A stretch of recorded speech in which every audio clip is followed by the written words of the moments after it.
Občina za to leto predvideva 3 milijone 300 na prihodkovni strani in 3 milijone 600 na odhodkovni strani.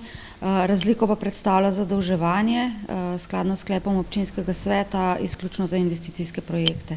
Mi predvsem v preteklem mandatu smo bili izrazito investicijsko usmerjeni, mogoče leto 2019 malo manj, ampak za naprej pa absolutno načrtujemo še večje investicije. Za leto 2020 načrtujejo 3,4 milijona evrov prihodkov in dobrih 3,7 milijona evrov odhodkov. V novem mandatu sicer nadaljujejo začrtane projekte v prejšnjem obdobju. Občina Mirna je že naročila projektno dokumentacijo za obvoznico oziroma je že v izdelavi. Pričakujemo, da bomo v letu 2019 to projektno dokumentacijo PGD in PZI tudi prejeli in s tem postavili pogoje za odkupe zemljišč.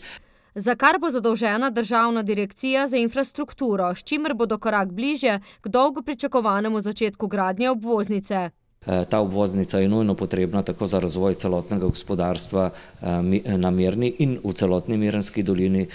To je nujno potrebno zaradi pretočnosti prometa na relaciji Sevnica-Trebnje in seveda tudi zaradi varnosti prometa skozi center Mirna.